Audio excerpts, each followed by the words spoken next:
तो देखिए हम लोग जानकारी करेंगे बेटा अवतल दर्पण द्वारा प्रतिबिंब का बनना, ठीक है। अलग अलग कंडीशन होगा, उस कंडीशन के अकॉर्डिंग हम लोग देखेंगे कि जो है अवतल दर्पण के द्वारा प्रतिबिंब बनता कैसे, ठीक है।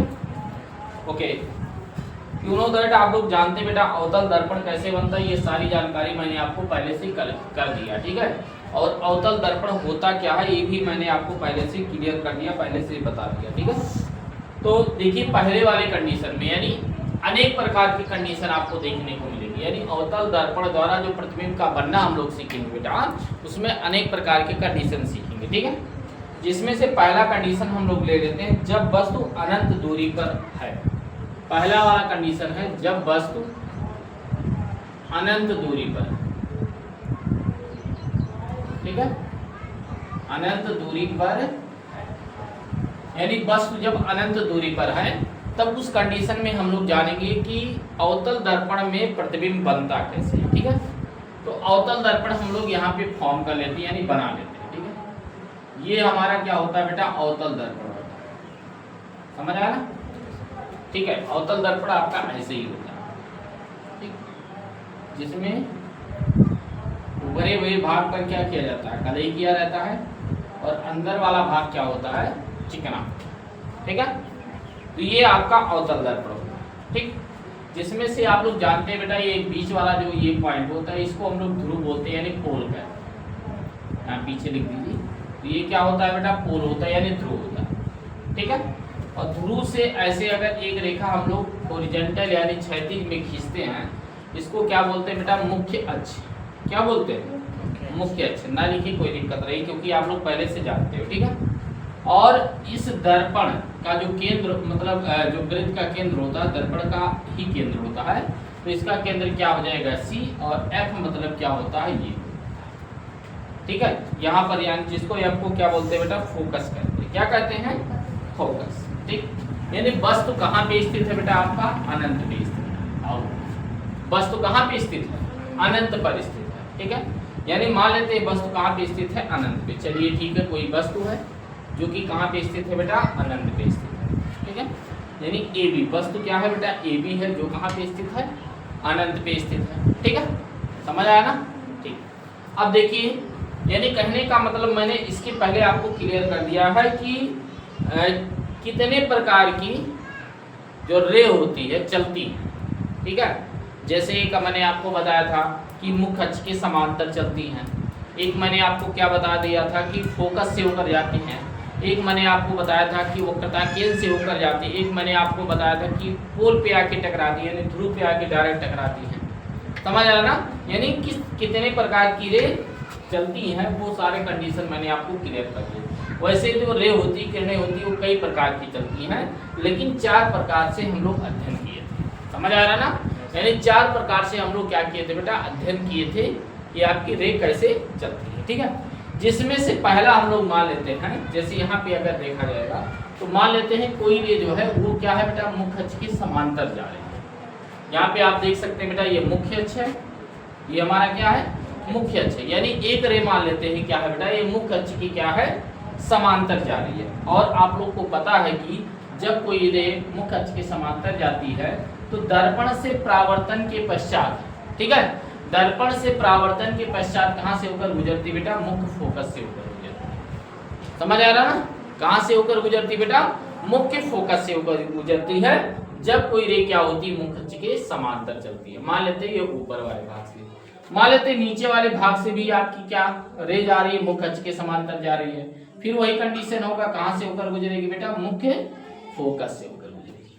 कहाँ से होकर गुजरेगी, मुख्य फोकस से होकर गुजरेगी। यानी जो गुजरेगी रे वो मुख्य फोकस से होकर गुजरेगी, ये आपकी, यानी यहाँ से आपकी ये रे जा रही है और यहाँ से ये रे क्या हो रही है, आ रही है। समझ आया ना, ठीक है। इस वाले कंडीशन दोनों जो किरण मिलती है, जहाँ पे दोनों किरण कहाँ पे मिल रही है बेटा, मुख्य फोकस पे मिल रही है। दोनों किरण कहाँ पे मिल रही है, मुख्य फोकस पे मिल रही है। यानी कि ऊपर वाला भी मुख्य फोकस पे जा रही है और नीचे वाला भी कहाँ पे जा रही है, मुख्य फोकस पे जा रही है, ठीक है।